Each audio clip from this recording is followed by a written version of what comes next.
Welcome to everybody. A lot of people are internally, also a few external people. So welcome to this webinar about Thales. We have to do today two presenters, and there are it's Steven Edekens from Exclusive Networks and Wietse from Thales. I'd like to give the word first to Steven, and afterwards Wietse will follow on and go a little bit deeper into the solution.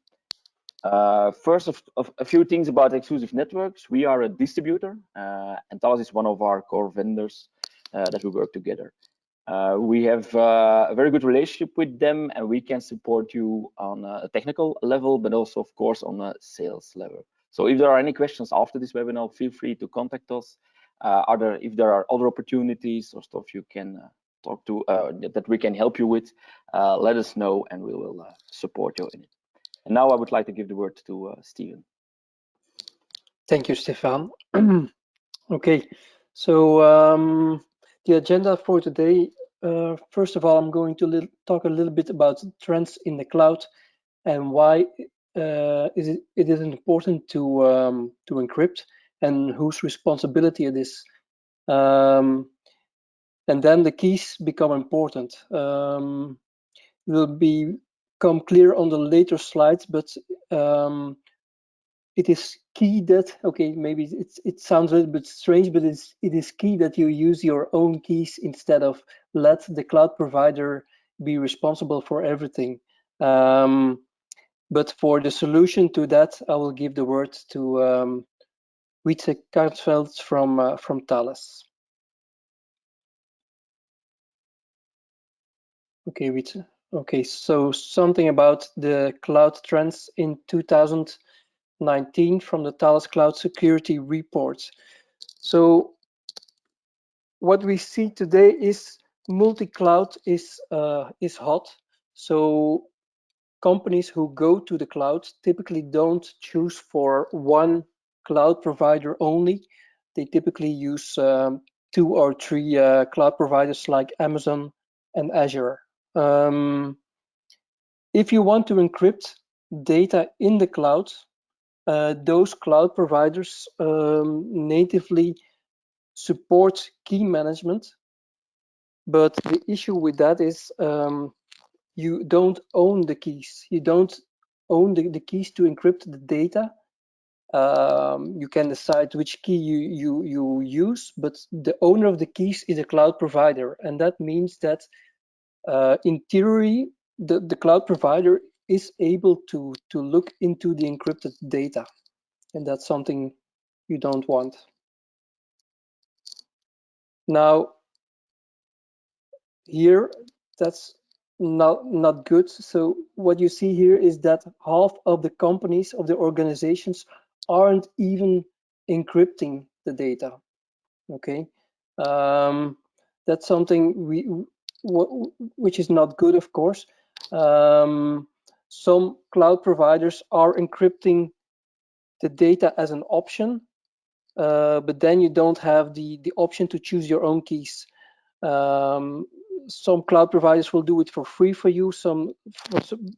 At some cloud providers, it's a paid option, but you are not in control of the encryption. Now, despite that 80% of the companies are saying that it's important to have ownership of your own keys, only half of the companies are doing it in the right way. Okay, so that means that 50% of the organization who are doing encryption in the cloud are using the native key management solutions of the cloud providers, being not in control of their own keys. Now, if you ask to the companies or to the organizations who is responsible for encryption in the cloud, you get various answers. Okay, so we see here that 35% thinks that the cloud provider is responsible for the encryption. which is in fact not true. Okay, we will see in the next slides that we have a shared responsibility in the cloud. But if we talk about encryption and key management, the responsibility resides with the cloud user. Okay. So here you see an example for Amazon AWS, the cloud the shared responsibility model here clearly shows that you have Amazon, who's responsible for the cloud itself, but as a customer, you are always responsible for the security of the data in the cloud. And that means also you are responsible for the encryption of the data in the cloud. Even if you use the native encryption or the native key management solutions of the cloud provider, you are still responsible of configuring that solution. Okay, and this slide is in fact telling the same. So even also in Azure and in other clouds providers, we have the shared responsibility model.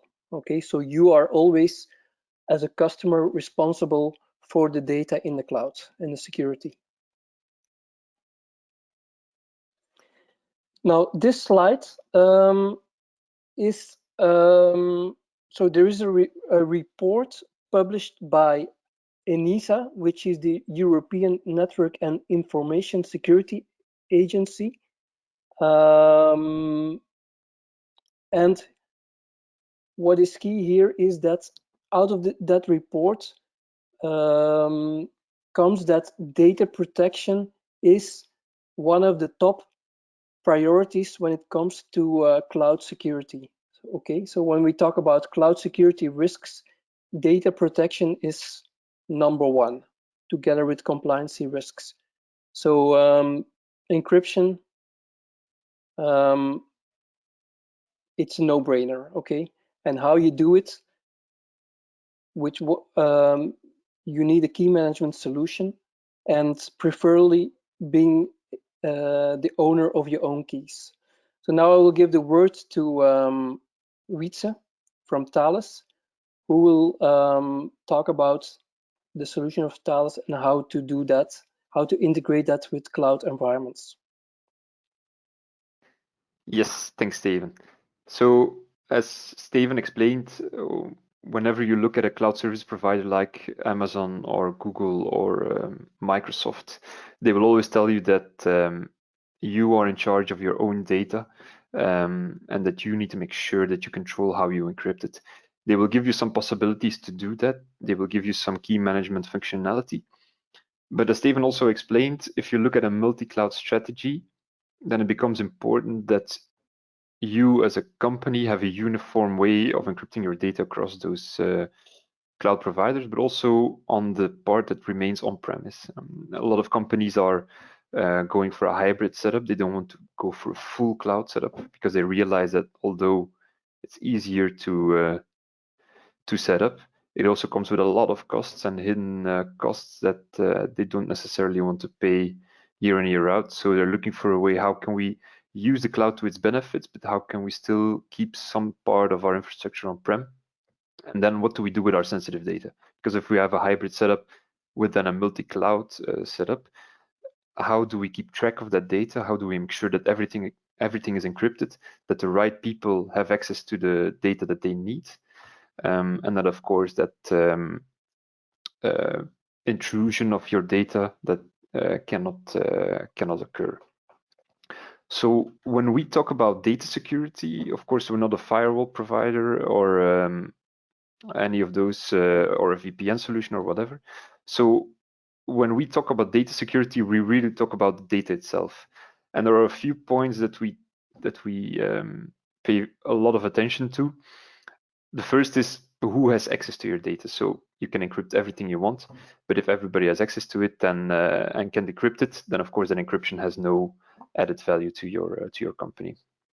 Second is, how do you encrypt the data? So which mechanisms do you use? Do you perform bring your own key, bring your own encryption? Do you encrypt in software? Things that we're going to discuss later. But how do you manage those encryption techniques, and how do you use them across your infrastructure? Thirdly is, how do you audit access to your data?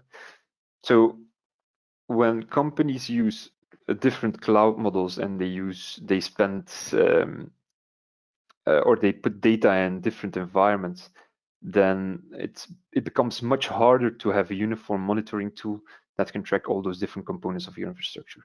So if you have encrypted data, if you have sensitive data, how do you make sure that you can audit access to the data and make sure that everything is encrypted that should be encrypted?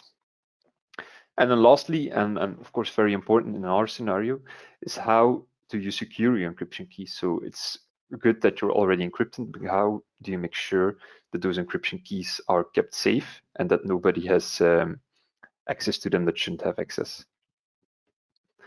Now, for us as Thales, as a data protection and encryption vendor, our biggest challenge is convincing customers that they can have a uniform and agnostic key management and encryption tool for their whole environment. So we help customers today with hybrid setup, with full cloud setup, and on-prem setups, whether it's a database, it's full disk encryption, tokenization, big data encryption. These are all separate use cases that are usually handled by different application teams within a company. And then our goal is to have uniform encryption strategy across those different teams, which can be a challenge and requires a lot of architectural thought from both ourselves and the end user. But yeah, we're of course certain that having a uniform and agnostic solution for those for the use cases is the best way to go. And of course, we add those encryption scenarios with the necessary privileged access controls towards encrypted data. So if you look at the product that we're going to talk about today, CipherTrust Data Security Platform, it's a component in your infrastructure that really does three main things. The first thing is data discovery. So as we talked about multi-cloud and having different infrastructure where your data can reside, then it's important to know that you have no unprotected data just lying around on some servers, whether it's in Amazon, in Azure, or whatever. So with our data discovery tool, we make sure that we can find those sensitive data and perform reporting towards the end user to make sure that they're aware that there is some sensitive data somewhere in their network. So the platform provides powerful tools to discover and classify your data, but also to protect against the external threats and insider abuse, which is of course very important. If you spend millions of dollars on firewalls, then you can you're still open to errors that are made by the people that work for you.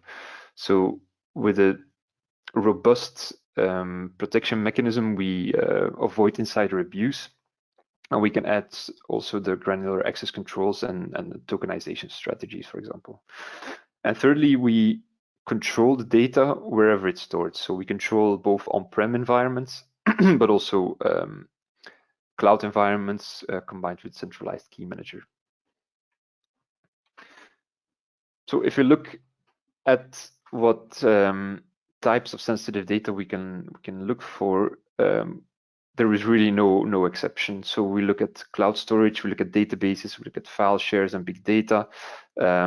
All those items can be scanned by our data discovery tool, which is a crawler that goes and look for tagged data and untagged data via machine learning, and then provides you with a full scope of remediation, but also provides some customizable dashboards for specific people inside the organization, and of course full reporting and compliance.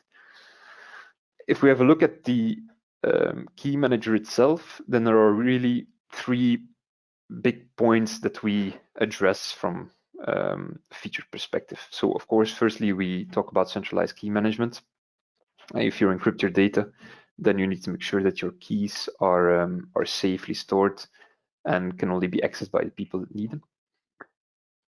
Secondly, we talk about encryption with access control. So if you have a file server that contains some encrypted data, then you need to make sure that whoever can access those machines does not necessarily have the correct credentials to access that data. So with granular access control, we make sure that your data is both encrypted and also protected from outsider abuse.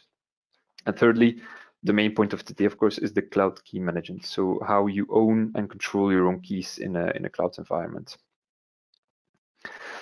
If we talk about the full scale of the product, we start with data discovery. So we look where the data is, where the sensitive data resides, and then we can look how we can encrypt that data. So with file encryption and database encryption, we're looking for transparent encryption. If we want to encrypt databases, then we go for a database connector. We can use SDKs for application data protection, tokenization for to tokenize data, whether it's in databases or in files. And then the key management is basically two components: the centralized key manager, and then also our cloud key manager. And the cloud key manager really behaves as a proxy between your on-prem infrastructure, where you want to encrypt your databases, your files that are on your on-prem servers, and then brings the keys to the cloud providers, whether it's Amazon, Google, AWS, IBM, to make sure that you have the same strategy along those cloud providers. If we look at the different ways that you can encrypt your data in the cloud, an end customer has always a few possibilities. So firstly, you can encrypt in software, which means that your encryption keys sit next to the encrypted data, which of course sounds like a terrible idea, but if you work in an on-premise environment and you're well protected inside your own boundaries of the system, that cannot be that bad. But of course, if you want to deploy that same application in the cloud, then that strategy becomes less ideal. So therefore, companies are looking to use maybe a cloud KMS, which allows you, as Steven explained, to configure your own encryption keys to be used in certain applications. That also means that the cloud service provider controls those encryption keys. So at all time, they will have access to your data. They will be able to use those encryption keys to decrypt the data. So that's certainly something to keep in mind. Thirdly, we have bring your own key, which gives you an elevated level of security and monitoring capabilities in the cloud. And basically means that you use a trusted source like a centralized key manager to create your key.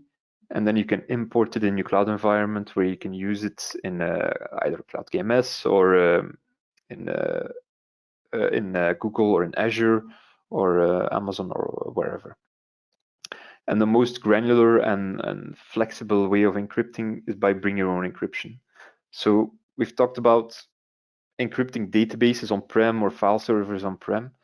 That's the same technique that we basically apply to the cloud infrastructure. So if you have storage that you use on Amazon in S3 buckets, for example, then you can use either a cloud KMS to encrypt the data, where the cloud provider always has control over those encryption keys, hence also has control over the data.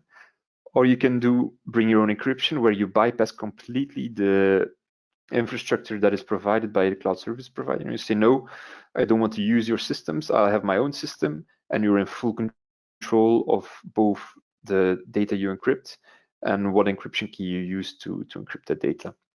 There are other advantages to bring your own encryption that we'll talk about later today. When it comes to options that companies have when it comes to data encryption in the cloud, we usually categorize three main types of data. When we look at highly sensitive or confidential data, then we'll always try to perform bring your own encryption, because as I mentioned, it gives you the full flexibility. It bypasses the cloud service providers, and it gives you control over both the data that you encrypt and the encryption keys itself. If you look at sensitive data, this can be Office 365, for example, or an integration with Salesforce.com. Then we usually go for bring your own key, also because a lot of SaaS applications don't always necessarily allow for just choosing your own encryption, because it's software as a service, so they usually implement something on their own. But with Office 365, with Salesforce, we can perform bring your own key, which then of course gives you also an elevated level of encryption, because you are in control of the encryption key and it's not the cloud provider. And then if we look at public and non-classified data, the easiest would be to go for the native cloud encryption, but we see that most companies just do nothing, which is of course a risk-based decision that companies need to make, but we'll try to convince customers that they can have a uniform strategy when it comes to encrypting, and that they don't need to make the distinction between confidential and not classified data, and that it's very easy to have a full dynamic and robust system that controls and encrypts your full environment. So what are the requirements when it comes to multi-cloud key management? So we focus mainly on the public clouds. The most commons are, of course, the ones that have been already mentioned: AWS, Google, Microsoft. And when you want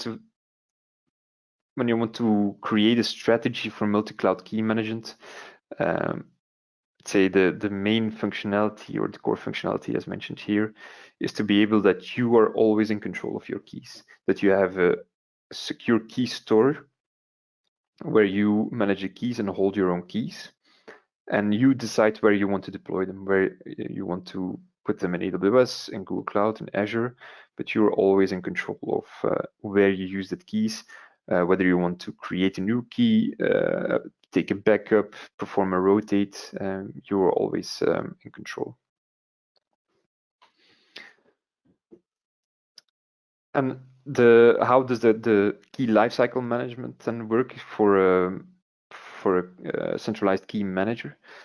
So if we look on the right side, then maybe you've asked yourself this question, but yeah, if I have a cloud KMS and I can create my own keys, then what is the addition or what is the benefit in having a full automated management tool?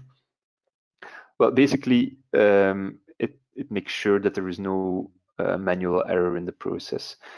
And it gives you much more management capabilities in terms of the lifecycle management of the keys, but also management of where those keys are deployed, accessed by who, and full monitoring capabilities on your data itself. So if you want to manually create a key, it gives you a lot of, or a couple of disadvantages, I'd say, in terms of manageability. You have to make sure that you create the correct keys on the correct platform, and if you use a multi-cloud platform, then there become a lot of environments to control. So with an automated key lifecycle management tool, we try to replace that full manual setup and having an admin in the middle by setting up a full management facility for creating and managing your keys. How do we deploy these solutions? So we usually have a trusted key source, like a key management system or an HSM, that can provide the key to Cloud Key Manager, CCKM for short. And CCKM really is the proxy between your on-premise environment and the cloud environment. And the CCKM is a single pane of glass that provides you with the full management capabilities of creating your key, but also deploying them to the different cloud subscriptions. Whether you have 5, 10, 20 Azure subscriptions, you'll have a full overview of all your keys that you deploy and which applications that are used. If we come back on the bring your own key principles, then we mainly focus on the advantages compared to a high-scale environment. So the major challenge, as noted here, is making sure that what you import as your own key is the correct key, as good quality, and we avoid the potential of human error by creating less quality keys, creating the wrong keys, or using the wrong keys in the wrong environment. And because if you have several environments that you need to manage in a multi-cloud environment, then it's cumbersome to scale up that operation in terms of strategy when it comes to data encryption. So the question, if you're going for a cloud setup or a multi-cloud setup, is which encryption do you support? Do you have a key management tool? Can I manage my keys themselves? How do you manage my data? Those are really the questions that you need to look at if you're storing sensitive data in the cloud. And if you're going to ask yourself a question, then I hope today you come away with the idea of what is my key management strategy. If I look at my on-prem data, okay, the data is well protected behind the firewall, and I have all these mechanisms in place to make sure that nobody can access the data. But if you open yourself up to a hybrid setup or even a full cloud setup, then I hope you give some thought to the key management strategy and how you want to make sure that your sensitive data is secure, whether it's on-prem or in the cloud. And then if you have an enterprise key manager, how do you bridge that between your enterprise and your cloud environment? So with that, I'll thank you for your time. And I think we have some moments to have some questions or share some thoughts maybe.